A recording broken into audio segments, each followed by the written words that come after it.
I really want to know about your mom, Granny Rachel. Can you tell us a bit about her? She's really attractive. She had a very nice way about her, and she used to entertain the family, and she used to have special card evenings. She used to have, where I used to play rummy and a bit of poker as well. And she was really popular, that's all I can say. Her dad had a ironmongery shop, stocked cutlery and basins and things like that. They got engaged. He gave her a dun, he gave her a dowry, and he says, look, you must go on your own now. You're getting older, and don't delay it. And then he just said, my dad was advised to go to hermanus. The quality of life was very difficult there, and she missed her family in Woodstock, and she persuaded my father to move to Woodstock, to be with her family and to get a better quality of life. I grew up, it was near the fishing village, and opposite our places, in those days there was no electricity and the roads were all gravel, and I lived opposite 3 fishermen's cottages. There was Jarpy, Johnny and Donnie DeToy. And my best friend was, he's one of the sons of Jarpy DeToy, Gerry. And we used to play marbles in the street there, and I used to walk barefoot, and I just had a little blue jersey, and I grew up like one of the little fisherman's sons. My dad, later on, he got permission from Schlesinger to build a silent bioscope there next to the business. And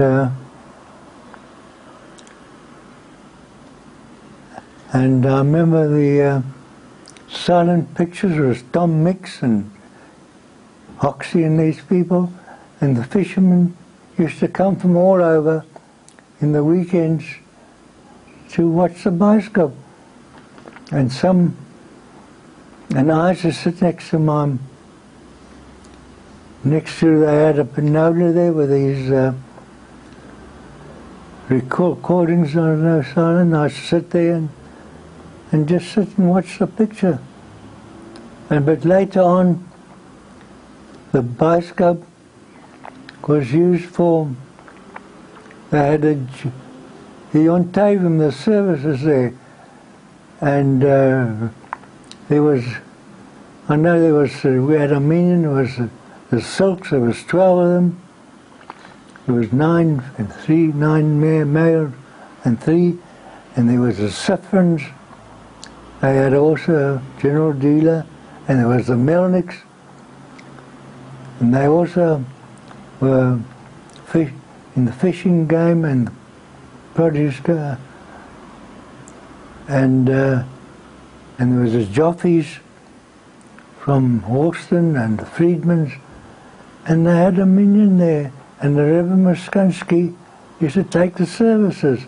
He was the father of the late Louis Muskonski, who had the first heart thing. And also they used to have the flower show there, September every year. They used to have a flower show there, and we used to go up the mountain to pick bluebells and painted ladies and heath and proteas for the flower show there in September. And that's what I remember about.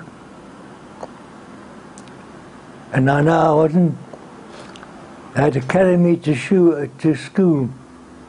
I wasn't I used to prefer going to the harbour, you know, to catch little harders, a mackerel, nothing big. And there was a fisherman there also by the name of Bill Silkirk. He used to catch sharks, and I used to go and tell him, Mr. Silkirk, he says, there's a high in the bay, and he used to get a paraffin tin, and he used to go down and catch the sharks with this tin until the shark was exhausted. I didn't see much of my parents. They were working very hard. They were hard working, and my dad had a general. Later on he got hardware which was transported from Bot River.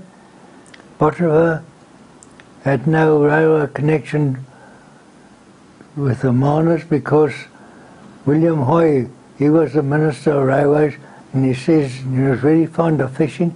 He says, no, I don't want to spoil that. And Hoy's copy was named after him, and that's through the school.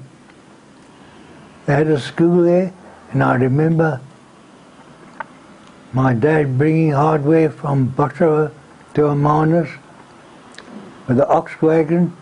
I was 7 years old when I went to school, and we wrote on, in those days, with slates, with, you know, no, and I remember writing on the slates, and I was 7 years old, and I spent a year in sub A and B. Later on, my parents decided in 1923, my Sarah's mother said, Mr. Oblowitz, your son is on the rocks. He goes fishing there with a little, you know, with a fisherman's sons, and before he gets washed away, you know, it's dangerous there. And then she says, you better move away.